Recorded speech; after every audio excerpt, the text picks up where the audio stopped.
సింగమ్మా. నా బ్రహ్మచర్యం బాకీ చెరిపేసిందమ్మా.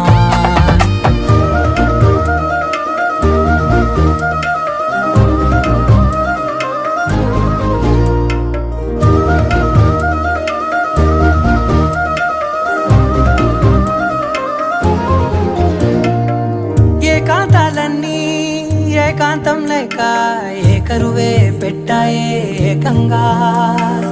సంతోషాలన్నీ సెలవన్నది లేక మనతోనే కొలువయ్యే మొత్తంగా.